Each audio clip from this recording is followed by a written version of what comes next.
Hello दोस्तों, स्वागत है आप सभी का समसामयिक घटना चक्र के इस ऑनलाइन प्लेटफॉर्म पर। मैं मोहित आप सभी के बीच हाजिर हूं और आज अपने इस वीडियो में हम लोग बात करेंगे 15 फरवरी 2025 के महत्वपूर्ण करंट अफेयर जो विभिन्न पत्र पत्रिकाओं में रहे, उन पे हम लोग चर्चा करेंगे अपने इस वीडियो में। और यहाँ पर ये वीडियो आपके परीक्षा के दृष्टिकोण से बहुत महत्वपूर्ण होती है। इस वीडियो में आपको प्रीलिम्स के फैक्ट भी मिल जाते हैं और मेंस के इंपॉर्टेंट डाटा भी मिल जाते हैं। ठीक है, प्रीलिम्स के फैक्ट भी आपको मिल जाते हैं और मेंस का डाटा भी यहाँ पर मिल जाता है आपको। और ये वीडियो आपके परीक्षा के दृष्टिकोण से बहुत महत्वपूर्ण है। ठीक है, तो यहाँ पर जो भी महत्वपूर्ण पॉइंट्स निकल कर आएंगे आपके परीक्षा के दृष्टिकोण से, टू द पॉइंट बातें की जाती है, कोई इधर उधर की बातें नहीं होती। आपके परीक्षा के दृष्टिकोण से जितने भी ओरिएंटेड पॉइंट्स है उन्हीं पे चर्चा की जाती है। सबसे पहले देखते हैं विश्व सरकार शिखर सम्मेलन। ठीक है, जो विश्व सरकार शिखर सम्मेलन है इसके बारे में जान लेते हैं। World government summit. अब वर्ल्ड गवर्नमेंट समिट के बारे में मैंने पहले ही बात की थी, अभी 2 दिन पहले मैंने आपको बताया था 13 तारीख माई गव अवार्ड कुछ बच्चों ने, भारत के 3 बच्चों ने जीता था, उसके बारे में मैंने आपको बताया था। तो यहां पर देखें, जो विश्व सरकार शिखर सम्मेलन है इसका 12वां संस्करण कब से कब तक, 10 से 13 फरवरी 2025 तक दुबई के संयुक्त अरब अमीरात में आयोजित किया गया। ठीक है, दुबई में आयोजित किया गया था। कब से कब तक आयोजित किया गया था यह इंपॉर्टेंट है। 10 से 13 फरवरी के बीच में इसका आयोजन हुआ था। और विश्व सरकार शिखर सम्मेलन का इस बार कौन सा संस्करण आयोजित किया गया था, तो 12वां संस्करण था। ठीक है, ये पॉइंट आपके परीक्षा के दृष्टिकोण से इंपॉर्टेंट हो जाता है। और यहीं पर आपको 3 पॉइंट मिल गए। एक ही पैरा आपने पढ़ा, उसमें 3 पॉइंट मिल गए कि विश्व सरकार शिखर सम्मेलन का 12वां संस्करण पहला पॉइंट हो गया। दूसरा पॉइंट ये है कि कब से कब तक आयोजित हुआ, 10 तारीख से लेकर 13 फरवरी के बीच आयोजित किया गया। कहां पर आयोजित किया गया, तो दुबई संयुक्त अरब अमीरात में इसका आयोजन किया गया। ठीक है, तो ये इंपॉर्टेंट है आपके परीक्षा के दृष्टिकोण से। इससे संबंधित कुछ अन्य पॉइंट्स भी आगे हम देखेंगे। कौन कौन से पॉइंट है कि 12वें विश्व सरकार शिखर सम्मेलन का विषय क्या था, भविष्य की सरकारों को आकार देना। क्या था इसका विषय, ये याद रखना, भविष्य की सरकारों को आकार देना इसका थीम था, केंद्रीय विषय था। इसको आप थीम भी कह सकते हैं, केंद्रीय विषय भी कह सकते हैं, इसी पर आधारित था ये। ठीक है, आगे हम बात करें भारत का प्रतिनिधित्व इसमें किसने किया था। जो विश्व सरकार शिखर सम्मेलन था इसमें भारत का प्रतिनिधित्व कौन कर रहे थे, तो यहां पर देखा जाए भारत का प्रतिनिधित्व केंद्रीय पर्यावरण वन जलवायु परिवर्तन मंत्री भूपेंद्र यादव द्वारा किया गया। किसके द्वारा, भूपेंद्र यादव के द्वारा इसमें भारत का प्रतिनिधित्व किया गया। आगे हम बात करें विश्व सरकार शिखर सम्मेलन की स्थापना कब हुई थी। विश्व सरकार शिखर सम्मेलन जो है, वर्ल्ड गवर्नमेंट समिट जो है, इसकी स्थापना 2013 में संयुक्त अरब अमीरात के उपराष्ट्रपति और प्रधानमंत्री तथा दुबई के शासक शेख मोहम्मद बिन राशिद अल मखतूम के द्वारा की गई थी। किसके द्वारा की गई थी, जो दुबई के शासक है, दुबई के शासक नाम क्या है, शेख मोहम्मद बिन राशिद अल मखतूम, इनके द्वारा स्थापना की गई थी 2013 में। जो ये वर्ल्ड गवर्नमेंट समिट है, वर्ल्ड गवर्नमेंट समिट है, इसकी स्थापना की गई थी। ठीक है, तो ये पॉइंट आपके परीक्षा के दृष्टिकोण से इंपॉर्टेंट हो जाते हैं। जितने भी महत्वपूर्ण पॉइंट्स थे सब पे चर्चा कर ली। इससे बाहर परीक्षा में आपसे एक पॉइंट नहीं पूछेगा। अगर जो वर्ल्ड गवर्नमेंट समिट के बारे में पूछ रहा है तो इससे बाहर एक पॉइंट नहीं पूछेगा। चलो अगली खबर देखें, चैंपियंस ट्रॉफी 2025 में 4 राजदूत, 4 लोग एम्बेसडर बनाए गए हैं। कौन कौन है उनके बारे में जान लेते हैं। तो आईसीसी द्वारा 2025 चैंपियंस ट्रॉफी के लिए 4 आईसीसी राजदूत बनाए गए हैं। इनमें भारत की ओर से देखा जाए तो भारत से शिखर धवन को, पाकिस्तान से सरफराज अहमद को, ऑस्ट्रेलिया से शेन वॉटसन को और न्यूजीलैंड से दिग्गज तेज गेंदबाज टिम साउदी को बनाया गया है। ठीक है, तो ये 4 लोगों को बनाया गया। 4 लोगों का नाम आपकी परीक्षा के दृष्टिकोण से इंपॉर्टेंट हो जाता है। किसको किसको बनाया गया ये परीक्षा में आपसे पूछ सकता है, तो याद रखना शिखर धवन, सरफराज अहमद, ठीक है, उसके बाद में शेन वॉटसन और टिम साउदी को बनाया गया है। एम्बेसडर बनाया गया है किसके लिए, चैंपियंस ट्रॉफी 2025 को जो आयोजन किया जा रहा है। ठीक है, पाकिस्तान और यूएई में इसका आयोजन किया जाएगा। मतलब दोनों लोग साथ मेजबानी कर रहे हैं। दो जगह इनका मैच खेला जाएगा, आईसीसी चैंपियंस ट्रॉफी पाकिस्तान और यूएई में। ठीक है, अब कुछ पॉइंट्स और भी बात कर लेते हैं। आईसीसी चैंपियंस ट्रॉफी का 9वां संस्करण कौन सा है ये याद रखना। इस बार 9वां संस्करण 2025 में आयोजित किया जा रहा है। 2025 में 9वां संस्करण आयोजित किया जा रहा है। कहां कहां पर देखा जाए तो इस संयुक्त मेजबानी में आयोजित किया जा रहा है। संयुक्त मेजबानी पाकिस्तान और यूएई के द्वारा की जा रही है। ठीक है, जो 9वां संस्करण है इसकी संयुक्त मेजबानी किसके द्वारा की जा रही है, पाकिस्तान और यूएई के द्वारा की जा रही है। आगे हम बात कर ले तो चैंपियंस ट्रॉफी 2025 जो ये 9वां संस्करण है, इसमें 8 टीमें हिस्सा ले रही हैं। 8 टीमें हिस्सा ले रही हैं। 9वां संस्करण 8 टीमें हिस्सा ले रही हैं। इन 8 टीमों को 2 समूहों में विभाजित किया गया, 2 समूहों में बांटा गया है।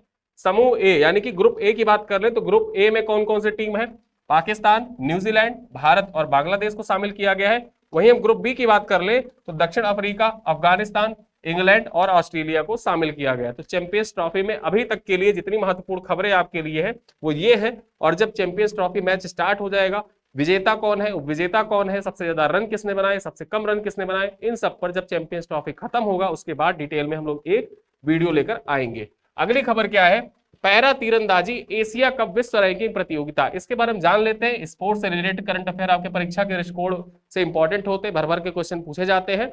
तो पैरा तीरंदाजी एशिया कप विश्व रैंकिंग प्रतियोगिता के बारे में सबसे पहला पॉइंट क्या है कि 2025 पैरा तीरंदाजी एशिया कप विश्व रैंकिंग प्रतियोगिता 2 से 11 फरवरी 2025 तक बैंकॉक थाईलैंड में आयोजित किया गया था। कहां पर आयोजित किया गया था, ये इंपॉर्टेंट हो जाता है। बैंकॉक थाईलैंड में आयोजित किया गया था। कब से कब तक, 2 फरवरी से 11 फरवरी तक। ठीक है, आगे देखें, पैरा तीरंदाजी के 27 सदस्यीय भारतीय दल ने अपने 2025 पैरा तीरंदाजी एशिया कप रैंकिंग प्रतियोगिता अभियान का समापन 6 स्वर्ण पदक के साथ किया।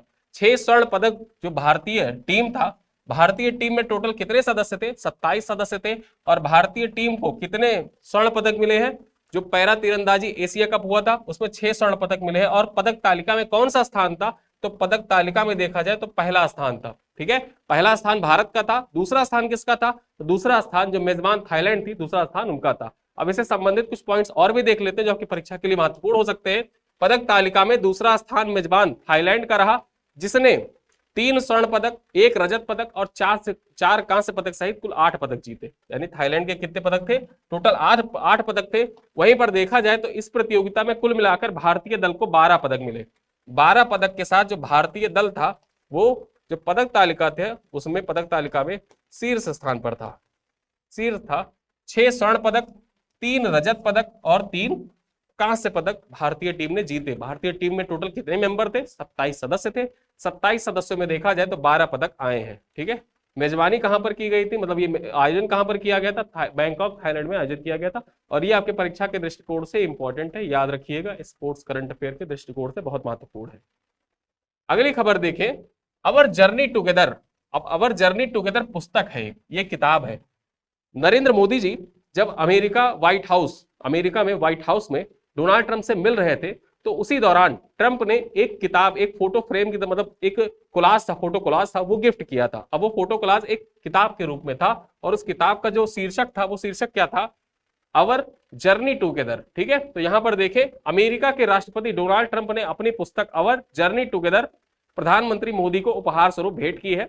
इसमें हाउडी मोदी और नमस्ते ट्रंप, जो हाउडी मोदी हुआ था ये कहां पर हुआ था, ह्यूस्टन अमेरिका में हुआ था। ठीक है, और वहीं पर जो नमस्ते ट्रंप है ये अहमदाबाद में आयोजित किया गया था। जब ट्रंप राष्ट्रपति थे पहले कार्यकाल में, उस टाइम की बात हो रही है कि हाउडी मोदी आयोजित किया गया था, नमस्ते ट्रंप आयोजित किया गया था।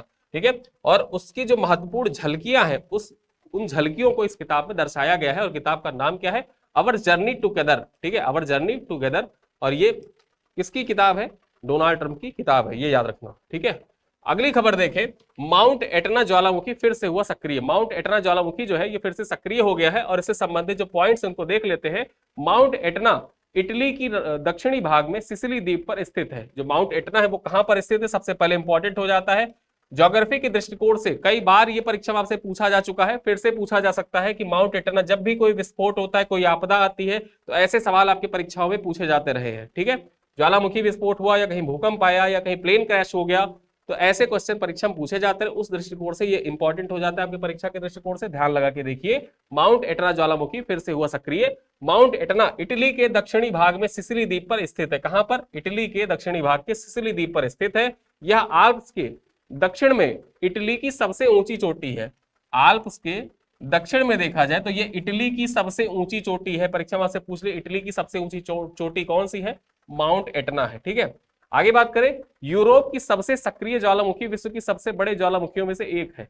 ये यूरोप की सबसे सक्रिय ज्वालामुखी है तथा विश्व के सबसे बड़े ज्वालामुखियों में से एक है ये माउंट एटना। आगे हम बात कर रहे हैं, इसके अलावा यह भूमध्य सागरीय द्वीप का सबसे ऊंचा पर्वत भी है। जो भूमध्य सागरीय द्वीपीय देश है वहां पर देखा जाए तो भूमध्य सागर का सबसे ऊंचा पर्वत भी है। जो भूमध्य सागरीय द्वीप है, भूमध्य सागर में स्थित द्वीप है, उस द्वीप का सबसे ऊंचा पर्वत है माउंट एटना। ठीक है, और यहां पर हाल ही में विस्फोट हुआ, इस वजह से चर्चा में आ गया था।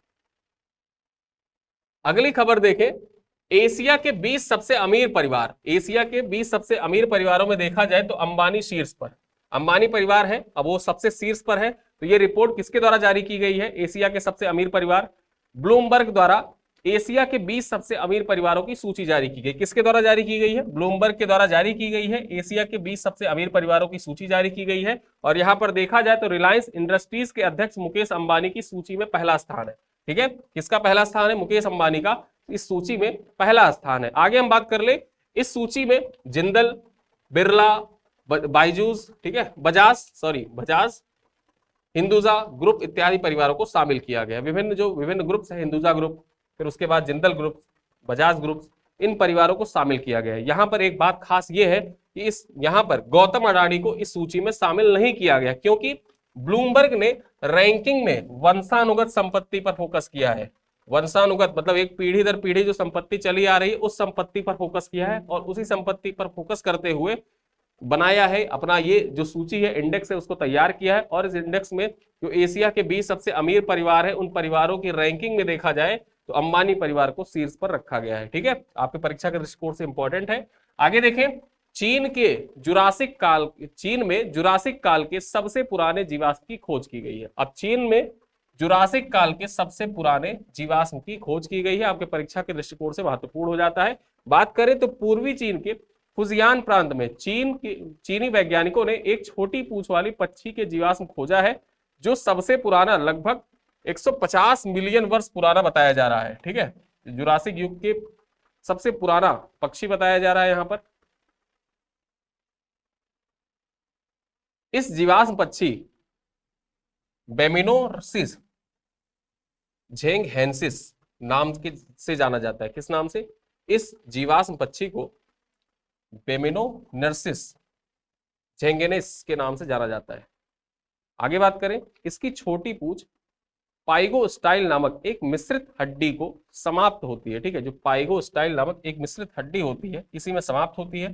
ठीक है, आगे देखें, जो आधुनिक पक्षियों के अद्वितीय रूप से मौजूद विशेषता है। अगली खबर देखें, चीन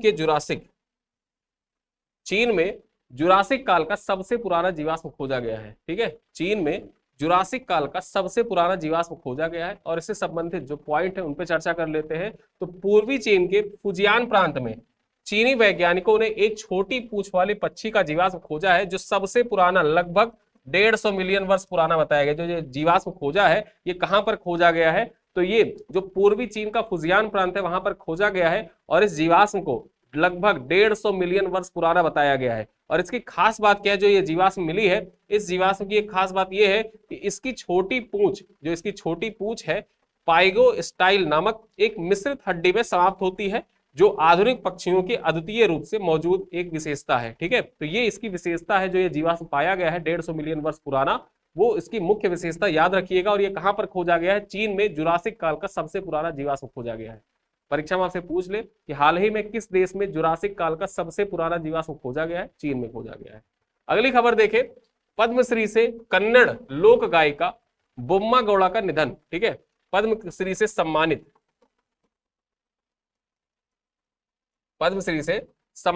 कन्नड़ लोक गायिका बोम्मा गौड़ा का निधन हो गया है। इससे संबंधित जो इंपॉर्टेंट पॉइंट है, अब पद्मश्री से सम्मानित है इस वजह से नाम आपकी परीक्षा के लिए इंपॉर्टेंट हो जाता है। पद्मश्री से सम्मानित कर्नाटक की ओंकाला के हल्लक्की वोक्कालिगा जनजाति किससे संबंधित? इनकी जनजाति याद रखना, वोक्कालिगा जनजाति से संबंधित लोक गायिका सुकरी बोम्मा गौड़ा का 13 जनवरी 2024 को निधन हो गया। इन्हें 2017 में पद्मश्री से सम्मानित किया गया था। ठीक है, परीक्षा में से पूछ सकता है कि हाल ही में कर्नाटक की प्रसिद्ध लोक गायिका बोम्मा गौड़ा का निधन हो गया, इन्हें किस वर्ष पद्मश्री से सम्मानित किया गया था? 2017 में पद्मश्री से सम्मानित किया गया था। ठीक है, अब बोम्मा गौड़ा को 5000 से अधिक लोकगीतों का विशाल संग्रह और जनजातीय संगीत परंपराओं के संरक्षण में उनके महत्वपूर्ण योगदान के लिए जाना जाता है। जो जनजातीय संगीत है, जनजातीय संगीत के संरक्षण के लिए तथा 5000 से अधिक लोकगीतों के विशाल संग्रह के लिए बोम्मा गौड़ा को जाना जाता है। और इनका संबंध कहां से है? इनका संबंध जो है कर्नाटक से है। ठीक है, और वहीं पर देखा जाए किस जनजाति ये संबंधित है, तो वोक्कालिगा जनजाति से संबंधित है। ठीक है, जनजाति याद रखना। अगली खबर देखें, गोवा में जन्मे प्रसिद्ध गायक प्रभाकर कारेकर का निधन हो गया। जो प्रभाकर कारेकर है इनका निधन हो गया है, और इससे संबंधित जो पॉइंट्स है आपके परीक्षा के लिए इंपॉर्टेंट हो सकते हैं उनको देख लेते हैं। प्रसिद्ध हिंदुस्तानी शास्त्रीय गायक, ठीक है, जो प्रभाकर कारेकर थे ये प्रसिद्ध हिंदुस्तानी शास्त्रीय गायक थे और इनका निधन हो गया है। उन्होंने शास्त्रीय संगीत के संरक्षण और विस्तार में महत्वपूर्ण योगदान दिया है। जो प्रभाकर कारेकर है इनको तानसेन सम्मान, संगीत नाट्य अकादमी और गोमांता भूषण सम्मान, जो ये गोमांता भूषण सम्मान है ये गोवा सरकार के द्वारा दिया जाता है, वहां का सर्वोच्च सम्मान है। ठीक है, गोमांता भूषण सम्मान से भी सम्मानित किया जा चुका है। ये नाम आपके परीक्षा के दृष्टिकोण से इंपॉर्टेंट हो जाता है। प्रसिद्ध हिंदुस्तानी शास्त्रीय गायक, याद रखना, प्रभाकर कारेकर का निधन हो गया और इनका जन्म कहां पर हुआ था? गोवा में हुआ था। और इनकी मृत्यु जो निधन हुआ है वो कहां पर हुआ? इनके आवास मुंबई में इनका निधन हो गया। ठीक है, अगली खबर क्या है? उज्जैन में होगा अंतरराष्ट्रीय ज्योतिष सम्मेलन का आयोजन। जो अंतरराष्ट्रीय ज्योतिष सम्मेलन है इसका आयोजन किया जाएगा उज्जैन में, और यहां पर एक देश एक पंचांग की बात की जाएगी। बेसिकली होता क्या है कि पंचांग है, जब हमारे यहाँ पर 30 त्योहार जो मनाए जाते हैं वो पंचांग को देखकर मनाया जाता है। ठीक है, तो पंचांग को देखकर मनाते हैं। 2 पंचांग, 3 पंचांग, 4 पंचांग, जब अलग अलग पंचांग होते हैं तो उस दृष्टिकोण से देखा जाए अलग अलग पंचांगों में अलग अलग डेट निर्धारित होते हैं। इसी वजह से कोई भी त्योहार होता है तो अब अक्सर आप देखते हैं कि कोई त्योहार 2 दिन मनाया जा रहा है। तो 2 दिन मनाने का कारण क्या हो जाता है? जब पंचांग अलग अलग है, अलग अलग पंचांग देख के जो पंडित जी होते हैं या ज्योतिषाचार्य होते हैं वो बताते हैं कि इस दिन मनाया जाएगा, तो इसी वजह से डिफरेंशिएशन आ जाता है, परिवर्तन आ जाता है उसमें। तो इस दृष्टिकोण से देखा जाए तो यहाँ पर बेसिकली जो आयोजन किया जा रहा है, इस आयोजन का मुख्य उद्देश्य ही यही होगा कि एक देश एक पंचांग पर बात की जाए। ठीक है, आगे देखें, काल गणना की नगरी उज्जैन को विक्रम उत्सव के अंतर्गत, ठीक है, उज्जैन में विक्रम उत्सव के अंतर्गत 29 मार्च से आयोजित 2 दिवसीय, यानी कि 29 और 30 मार्च को 2 दिवसीय अंतरराष्ट्रीय ज्योतिष सम्मेलन में देश विदेश के विद्वान, ज्योतिष, अंक ज्योतिष, गणित के जानकार, हस्तरेखा विशेषज्ञ, वेदाचार्य और पंचांग निर्माता शामिल होंगे। यहाँ पर ये सभी एक देश एक पंचांग विषय पर वार्ता करेंगे, विचार करेंगे। ठीक है, आगे देखें, ज्योतिष सम्मेलन में विक्रम संवत को राष्ट्रीय संवत की मान्यता और देश की एकमात्र संवत विक्रम संवत हो, इस पर शोधपरक एवं तथ्यात्मक चर्चा होगी। अभी देखिए, जो शक संवत है उसको राष्ट्रीय संवत माना जाता है। ठीक है, राष्ट्रीय संवत माना जाता है। और यहां पर क्या विचार किया जा रहा है कि जो विक्रम संवत है, ठीक है, विक्रम संवत है, इसको राष्ट्रीय संवत की मान्यता दी जाए तथा देश में एक संवत, एकमात्र संवत विक्रम संवत हो। और यहां पर जब एकमात्र संवत विक्रम संवत होगा, यानी कि जो पंचांग होगा वो विक्रम संवत के अनुसार चलेगा, और वहीं पर एक देश एक पंचांग की बात यहां पर की जाएगी। ठीक है, आपके परीक्षा के दृष्टिकोण से इंपॉर्टेंट है कि अंतरराष्ट्रीय ज्योतिष सम्मेलन का आयोजन कहां पर किया जाएगा? उज्जैन में। कब किया जाएगा? 29-30 मार्च को किया जाएगा। और यहाँ पर जो केंद्रीय विषय होगा, किस पर चर्चा करना होगा? एक देश एक पंचांग पर चर्चा करना मुख्य केंद्रीय विषय होगा। अगली खबर देखें, मनोहर अंतरराष्ट्रीय हवाई अड्डे को सर्वश्रेष्ठ सुरक्षा पुरस्कार। अब मनोहर अंतरराष्ट्रीय हवाई अड्डा है, इसको सर्वश्रेष्ठ सुरक्षा पुरस्कार प्रदान किया गया है। आकाशवाणी की खबर है, देख लेते हैं क्या खबर है। गोवा के मनोहर अंतरराष्ट्रीय हवाई अड्डे को 13 फरवरी 2025 को सर्वश्रेष्ठ सुरक्षा पुरस्कार मिला है। यह पुरस्कार पाने वाला यह भारत का पहला हवाई अड्डा है, यानी कि जो सर्वश्रेष्ठ सुरक्षा पुरस्कार है, सर्वश्रेष्ठ सुरक्षा पुरस्कार पाने वाला पहला हवाई अड्डा भारत का बन गया है। और इसी वजह से ये इंपॉर्टेंट हो जाता है आपकी परीक्षा के दृष्टिकोण से। ठीक है, भारत का पहला है तो इस वजह से इंपॉर्टेंट है। भारतीय राष्ट्रीय सुरक्षा परिषद, भारतीय राष्ट्रीय सुरक्षा परिषद ने हवाई अड्डे को यह पुरस्कार प्रदान किया है।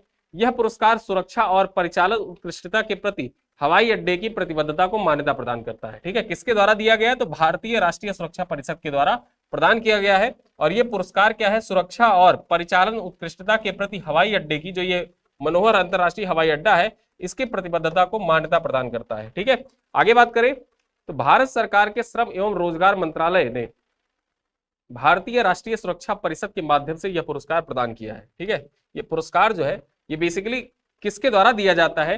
तो भारत सरकार का जो श्रम एवं रोजगार मंत्रालय है, श्रम एवं रोजगार मंत्रालय के तहत देखा जाए तो भारतीय राष्ट्रीय सुरक्षा परिषद के द्वारा मनोहर अंतरराष्ट्रीय हवाई अड्डे को सर्वश्रेष्ठ सुरक्षा पुरस्कार का पुरस्कार प्रदान किया गया है। ठीक है, आपकी परीक्षा के लिए मोस्ट इंपॉर्टेंट है क्योंकि ये भारत का पहला हवाई अड्डा है जिसको अवार्ड दिया गया है।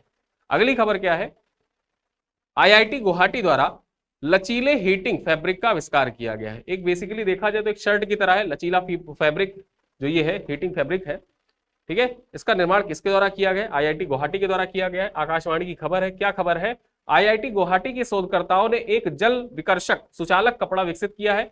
यह कपड़ा बिजली और सूरज की रोशनी से गर्मी में परावर्तित कर सकता है। ठीक है, गर्मी में परावर्तित कर सकता है। इससे ठंडे वातावरण में पहनने वालों को गर्म रखने के लिए डिजाइन किया गया है। जो ठंडे वातावरण में रहते हैं, जैसे बेसिकली आप ये समझिए कि एक विशेष प्रकार का कपड़ा है जिसको आईआईटी गुवाहाटी के द्वारा विकसित किया गया है और IIT गुवाहाटी के जो छात्र हैं उन छात्रों के द्वारा इसका विकास किया गया। इससे होगा क्या, जैसे जो हिली एरिया है वहां पर, जो माउंटेनियस एरिया है वहां पर हमारे जो जवान तैनात होते हैं, बेसिकली उनमें सांस की समस्या और विभिन्न जो ठंड से विभिन्न समस्याएं होती है उनमें उत्पन्न हो जाती हैं, ठीक है, लंबे समय तक रहने से। और लंबे समय तक जब वहां बर्फ में रहते हैं तो इस वजह से जो बर्फ से बचने और उन समस्याओं का निराकरण करने के लिए ये जो फैब्रिक है ना, हीटिंग फैब्रिक, लचीले हीटिंग फैब्रिक, ये बहुत कारगर साबित हो जाएंगे, ठीक है। आगे बात करें, अत्यधिक ठंड से होने वाली स्वास्थ्य समस्याएं जैसे धमनी, रक्त का थक्का जमना, सांस लेने में कठिनाई होना और कमजोर प्रतिरक्षा को रोका जा सकता है इससे, ठीक है। और ये जो कपड़ा है, बेसिकली ये जो कपड़ा है ये रिचार्जेबल है, इसको आप रिचार्ज भी कर सकते हैं, बैटरी इसमें लगी हुई है कपड़े में। यह कपड़ा रिचार्जेबल बैटरी या सौर ऊर्जा का उपयोग कर 10 घंटे तक 40 डिग्री से 60 डिग्री सेल्सियस तापमान बनाए रख सकता है, ठीक है। 40 डिग्री से 60 डिग्री तक तापमान जो होता है इसको मेंटेन रख सकता है 10+ घंटे तक। तो ये जो कपड़ा है इसको बेसिकली आप रिचार्जेबल कपड़ा है, इसको रिचार्जेबल बैटरी या सौर ऊर्जा का उपयोग करके इसको 10 घंटे तक 40 से 60 डिग्री तक मेंटेन रख सकते हैं तापमान के, शरीर के तापमान को इस कपड़े के माध्यम से। तो ये आपके परीक्षा के दृष्टिकोण से इंपॉर्टेंट है। बेसिकली इसका यूज होगा वो हमारे जो सेना है, सेना के लिए बेसिकली इसका अभी यूज किया जाएगा। इसको आविष्कार तो कर दिया गया है, भविष्य में जाके ये सेना के लिए ही बेसिकली यूज होने वाला है, ठीक है। अगली खबर क्या है, 10वां इंटरनेशनल वुमेन कॉन्फ्रेंस। अब 10वां इंटरनेशनल अंतरराष्ट्रीय महिला सम्मेलन जो है, इसके बारे में जो महत्वपूर्ण पॉइंट्स है उनको जान लेते हैं, आपके परीक्षा के दृष्टिकोण से इंपॉर्टेंट है। 10वां अंतरराष्ट्रीय महिला सम्मेलन 14 से 16 फरवरी तक बेंगलुरु के art of living international centre में आयोजित किया गया, ठीक है। कहां पर?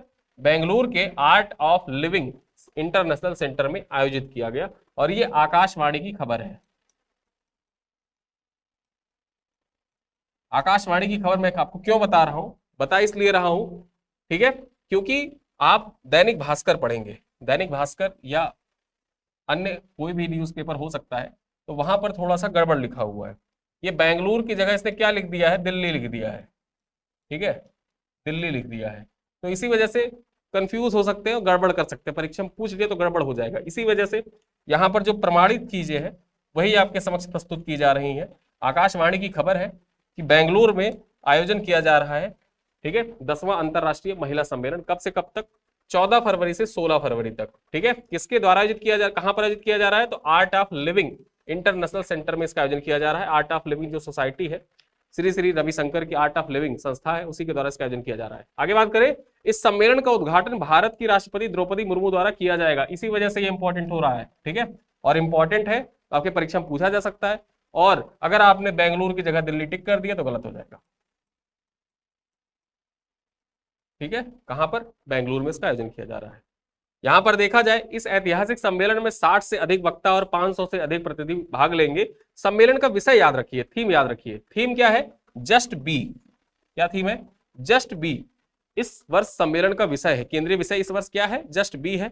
और जस्ट बी है ये जो श्री श्री रविशंकर की एक कविता से प्रेरित है। जस्ट बी जो थीम रखा गया है, ये श्री श्री रविशंकर जो है इनकी एक कविता से प्रेरित है, ठीक है। तो ये आपके परीक्षा के दृष्टिकोण से महत्वपूर्ण है, याद रखिएगा। 10वां इंटरनेशनल या 10वां अंतरराष्ट्रीय महिला सम्मेलन का आयोजन कहां पर? कर्नाटक, बेंगलुरु में किया जा रहा है। थीम क्या है? जस्ट बी इसका थीम है। उद्घाटन किसके द्वारा किया जा रहा है?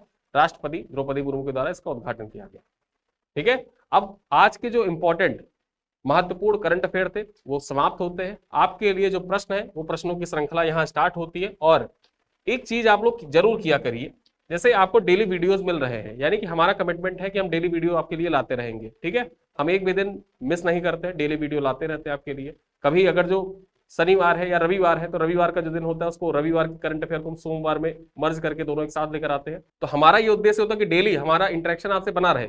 आपका भी ये होना चाहिए कि सर सवाल पूछ रहे हैं तो सवालों का जवाब आप कमेंट बॉक्स में जरूर दिया करिए, ठीक है। तो यहाँ पर आज का सवाल क्या है देखते हैं। पहला सवाल क्या है देखिए, और ये सेम आपके एग्जाम पैटर्न पर ही है। पहला सवाल क्या है? 10वें अंतरराष्ट्रीय महिला सम्मेलन 2025 के विषय में निम्नलिखित कथनों में से कौन सा कथन सही है, ठीक है। सही कथन कौन सा आपको बताना है। पहला कथन है, इस सम्मेलन का उद्घाटन प्रधानमंत्री नरेंद्र मोदी के द्वारा किया जाएगा। दूसरा कथन है, यह सम्मेलन बेंगलुरु के art of living international centre में आयोजित होगा। तीसरा कथन है, इस सम्मेलन का विषय जस्ट बी है, जो श्री श्री रविशंकर की एक कविता से प्रेरित है। अब यहां पर आपको सही उत्तर का चयन करना है। केवल एक सही है, केवल बी और सी सही है, केवल सी सही है, सभी ए बी सी तीनों सही है। ठीक है, तो यहां पर कौन सा सही है ये आपको बता रहा है। 3 कथन वाले ऑप्शन है परीक्षा में। अब जैसे इस बार 2 कथन वाले पूछा, आगे 2025 का यूपीपीसीएस या आरओ होता तो वहां पर 3 कथन भी पूछा जा सकता है। ठीक है, तो उस दृष्टिकोण से तैयार रहिए। अगली खबर क्या है, मनोहर अंतरराष्ट्रीय हवाई अड्डे को सर्वश्रेष्ठ सुरक्षा पुरस्कार मिलने के संबंध में निम्नलिखित कथनों में से कौन सा कथन सही है। पहला कथन क्या है, यह पुरस्कार पाने वाला यह भारत का पहला हवाई अड्डा था। ठीक है, मनोहर हवाई अड्डा इस पुरस्कार को पाने वाला यानी सर्वश्रेष्ठ सुरक्षा पुरस्कार पाने वाला पहला हवाई अड्डा था। दूसरा कथन क्या कह रहा है, यह पुरस्कार 13 फरवरी 2025 को प्रदान किया गया। तीसरा कथन कह रहा है कि भारत सरकार के श्रम एवं रोजगार मंत्रालय ने यह पुरस्कार प्रदान किया है। ठीक है, अब आपको बताना है किसके कौन सा कथन सही है। केवल कथन 1 और 2 सही है, केवल 2 और 3 सही है, केवल 1 और 3 सही है, या उपरोक्त सभी सही है। प्रश्न नंबर 3 क्या कह रहा है, माउंट एटना ज्वालामुखी कहां स्थित है, ग्रीस, इटली, स्पेन या पुर्तगाल। और प्रश्न नंबर 4 क्या कह रहा है, माउंट एटना के बारे में निम्नलिखित में से कौन सा कथन सही है, यह सिसिली द्वीप पर स्थित है, पहला कथन। दूसरा कह रहा है यह यूरोप की सबसे सक्रिय ज्वालामुखी है, दूसरा कथन। तीसरा है यह आल्प्स के उत्तर में स्थित इटली की सबसे ऊंची चोटी है। ठीक है, अब यहां आपको बताना है कौन सा कथन सही है। सही कथन टिक कर रहा है, केवल 1 और 2 सही है, 2 और 3 सही है, 1 और 3 सही है, या उपरोक्त सभी सही है। क्वेश्चन नंबर 5 क्या है, निम्नलिखित में से कौन सा कथन सही है। 12वें विश्व सरकार शिखर सम्मेलन का विषय भविष्य की सरकारों को आकार देना था। ठीक है, ये पहला कथन है। दूसरा कथन है भारत का प्रतिनिधित्व केंद्रीय मंत्री भूपेंद्र यादव ने किया। तीसरा कथन क्या कह रहा है, इसकी स्थापना 2013 में दुबई के शासक शेख मोहम्मद बिन राशिद अल मखतूम द्वारा की गई थी। अब यहां आपको बताना है कौन सा कथन सही है। केवल 1 और 2 सही है, केवल 2 और 3 सही है, 1 और 3 सही है, या उपरोक्त सभी कथन सही है। तो इन प्रश्नों में से कौन कौन से कथन सही है, इसके बारे में उत्तर आप कमेंट बॉक्स में जरूर लिखिएगा। और यहां पर इस वीडियो का पीडीएफ और टेस्ट प्राप्त करने की जानकारी जो है वो आपको मैं बताता हूं कि कैसे आप प्राप्त कर सकते हैं। देखिए, आप जब वेबसाइट पर जाएंगे तो आपको सर्च करना होगा SSGCP। जब आप SSGCP सर्च करेंगे, समसामयिक घटना चक्र पब्लिकेशन की वेबसाइट सबसे पहले ऊपर खुल जाएगी। इसको आप ओपन करिएगा, और इसको जब आप ओपन करेंगे तो वेबसाइट ओपन करने के बाद आपको किसी अन्य सेक्शन में जाने की जरूरत नहीं है, ना करंट क्विज में, ना करंट न्यूज में, online quiz, book, e book, online test, इन सब में जाने की जरूरत नहीं है। पैकेज कोर्स, आप सीधे डायरेक्टली जाइएगा वीडियो लेक्चर में। वीडियो लेक्चर जैसे आप ओपन करेंगे तो वीडियो लेक्चर ओपन करने के बाद न्यू रिलीज में सबसे पहला यहां पर आप देखेंगे करंट अफेयर फरवरी 2025। इस पर आप क्लिक करिएगा, और इस पर जब आप क्लिक करेंगे तो यहां पर आपको पैकेज दिख जाएगा आपके सामने। ठीक है, अब ये पैकेज है, यहां पर आप एक तरीके से देख सकते हैं। ये फरवरी, 1 फरवरी, फिर 2, 3 फरवरी, 4 फरवरी, 5 फरवरी, 6 फरवरी, 8 फरवरी, फिर उसके बाद 1 से 8 तक का जो टेस्ट हुआ था वो लगा हुआ है, फिर 9 फरवरी, 10 फरवरी, फिर उसके बाद देखा जाए 12 फरवरी।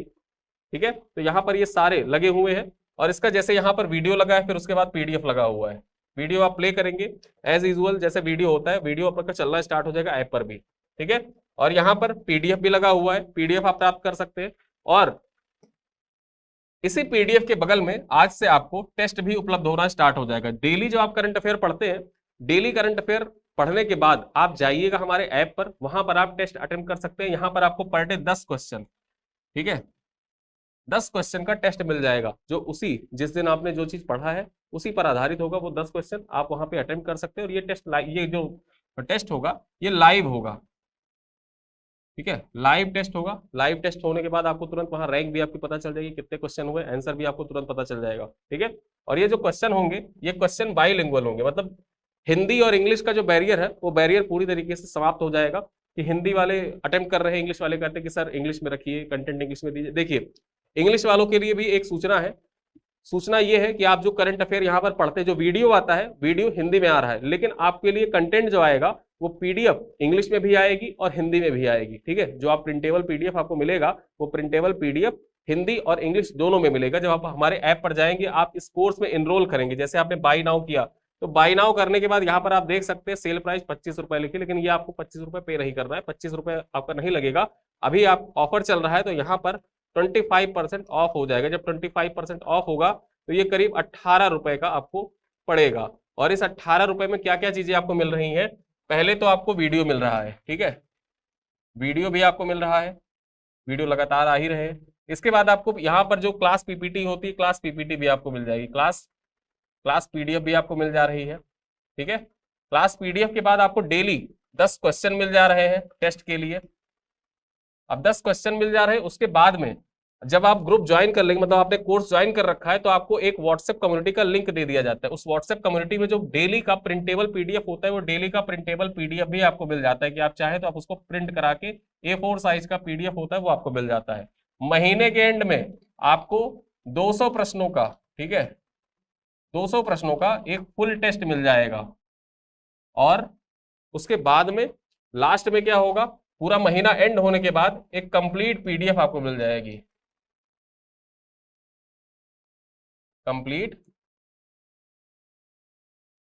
पीडीएफ मिल जाएगी। इतनी चीजें आपको मिल रही हैं और ये इतनी चीजें आपको मात्र 18 रुपए में मिल रही हैं, यानी कि 2 चाय के दाम से भी कम में आपको इतनी चीजें मिल जा रही है कि डेली का करंट अफेयर भी आपको मिल जा रहा है, डेली के वीडियोस भी मिल जा रहे हैं, डेली करंट अफेयर की पीडीएफ भी मिल जा रही है, पीपीटी भी मिल जा रहा है, हमको खुद को टेस्ट करने के लिए डेली 10 क्वेश्चन भी मिल जा रहे हैं, ऐप से टेस्ट कर ले रहे हैं। महीने के एंड में एक फुल लेंथ टेस्ट की तरह 200 क्वेश्चन भी, बेस्ट 200 करंट अफेयर के क्वेश्चन भी मिल जा रहे हैं, और एक कंप्लीट पीडीएफ मिल जाएगी 40 से 45 पेज की, बमुश्किल 60 पेज की पीडीएफ होगी। उसको आप प्रिंट आउट करा के मंथली पीडीएफ की तरह आप उसको यूज कर सकते हैं कि एक बार पढ़ा, लास्ट में सारे टेंशन खत्म करंट अफेयर के, ठीक है। तो इतनी सारी चीजें आपको सुविधाएं घटना चक्र के द्वारा दी जा रही है। और यहाँ पर तो इससे होगा क्या कि आपको वीडियो लेक्चर, पीडीएफ, टेस्ट, सारी चीजें आप अवेल कर सकते हैं। ये मंथली पैकेज है, जैसे फरवरी महीने का भी चल रहा है, तो फरवरी महीने में आप इस पैकेज को अवेल कर सकते हैं 18 रुपए में। फिर उसके बाद जब मार्च का महीना आएगा, सेम प्रोसेस ऐसे ही होगा, उस टाइम भी आप उसको अवेल कर सकते हैं, लेकिन आपका 18 रुपए में पूरे महीने का करंट अफेयर तैयार होता जाएगा, ठीक है। तो ये थी जानकारी आपके लिए।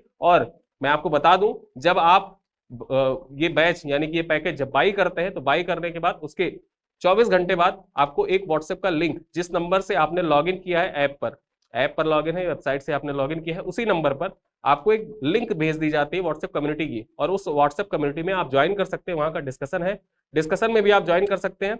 जब व्हाट्सएप कम्युनिटी की लिंक जाती है तो वहां पर 2 चीजें होती है, एक तो कम्युनिटी होती है, एक उसके नीचे जो डिस्कशन होता है उसका लिंक होता है। तो आप डिस्कशन भी ज्वाइन कर सकते हैं, डिस्कशन में मैं खुद भी ज्वाइन हूँ, तो वहां पर अगर जो आप लोग कुछ पूछना चाहते हैं, कुछ सवाल भी हो सकता है, तो वहां पर पूछ भी सकते हैं। तो ये थी खबर, और इसी के साथ ये वीडियो मैं यहीं पर समाप्त करता हूं। कोई क्वेरी होगा तो नीचे हेल्पलाइन नंबर भी दिया है, आप हेल्पलाइन नंबर पे कॉल करके जानकारी भी ले सकते हैं इसके बारे में, ठीक है। मिलते हैं अगले वीडियो में, तब तक के लिए धन्यवाद।